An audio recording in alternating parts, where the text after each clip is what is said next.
Mais dois conceitos para a gente relembrar agora, o conceito de autótrofos e de heterótrofos.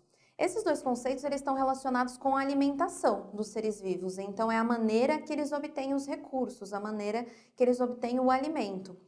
Os autótrofos são indivíduos que se autoalimentam, né? Lembra que trófos e tróficos significa alimentar, alimentação. Então, se eu uso a palavra autotrófico ou autótrofo, eu estou falando de uma autoalimentação. Então, ele não precisa comer, ele sabe produzir as próprias moléculas orgânicas, o próprio alimento.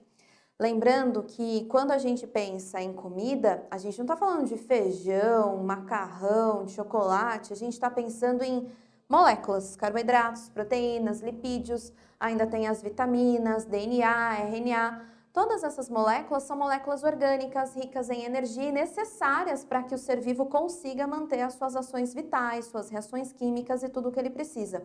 Um autótrofo consegue construir essas moléculas orgânicas. Então, ele consegue construir carboidrato, proteína, lipídio, tudo o que ele precisar, sem precisar comer todo esse material já pronto. Ele sabe fazer, ele sabe produzir.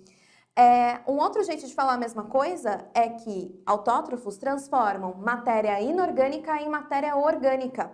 Matéria inorgânica são compostos bem menores e com bem menor valor energético também, como as moléculas de água, os sais minerais, os compostos pequenos que têm nitrogênio e fósforo que as plantas, por exemplo, retiram do solo e de ambientes aquáticos.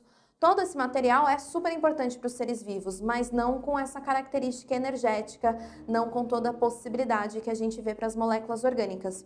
Então, o alimento, ele deriva dessa matéria inorgânica, é como se a planta conseguisse absorver essa matéria inorgânica e literalmente ligasse uma molécula inorgânica na outra, uma substância inorgânica na outra, formando uma molécula bem maior, bem complexa, cheia de energia, que é a comida, o alimento, a matéria orgânica, carboidratos, proteínas, lipídios, etc. Esse processo de construção de matéria orgânica é feito através de duas opções, fotossíntese ou quimiossíntese, vai depender de qual autótrofo você está estudando. A maioria disparado faz fotossíntese, né? Tanto que o vestibular gosta muito de falar de fotossíntese e depois a gente vê esse processo com mais detalhes. A fotossíntese, né? Lembrando que foto significa luz, o indivíduo que faz fotossíntese, ele consegue produzir a matéria orgânica, ou seja, realizar a síntese da matéria orgânica a partir da energia da luz.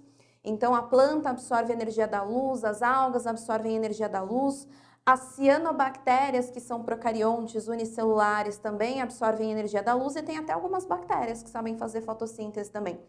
Com essa energia da luz, a energia está disponível para reações químicas acontecerem. Então, essa energia da luz, ela é empregada na construção, nas reações químicas de construção da matéria orgânica, do alimento, de todas essas moléculas que os indivíduos autótrofos precisam. A quimiossíntese, ela é muito parecida, é a mesma coisa, construir matéria orgânica. O que muda é a fonte de energia para que todas essas reações aconteçam. Então, aqui a gente tem, em vez de foto, o termo químio.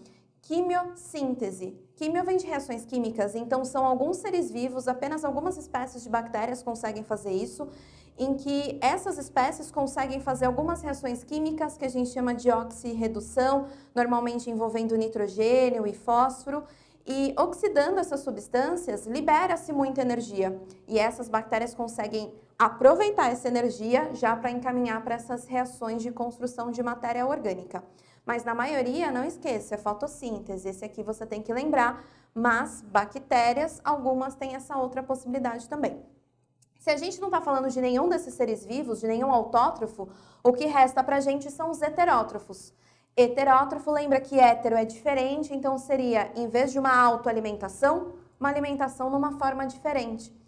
Os heterótrofos, eles precisam comer a matéria orgânica, eles não sabem produzir, eles não sabem fazer essas reações químicas que a gente resume falando fotossíntese e quimiossíntese. Mas todo ser vivo precisa das moléculas orgânicas para suas reações químicas. Então, eles têm que comer algum outro ser vivo que tenha carboidratos, proteínas, lipídios e todas as outras moléculas orgânicas necessárias. Se eles não comem, eles não têm essa matéria orgânica e aí suas reações químicas não vão ter os componentes necessários para acontecer. Então, não esquece, autótrofos produzem seu próprio alimento, heterótrofos não têm essa capacidade, então eles têm que comer outros seres vivos para conseguir sobreviver com todos os nutrientes necessários.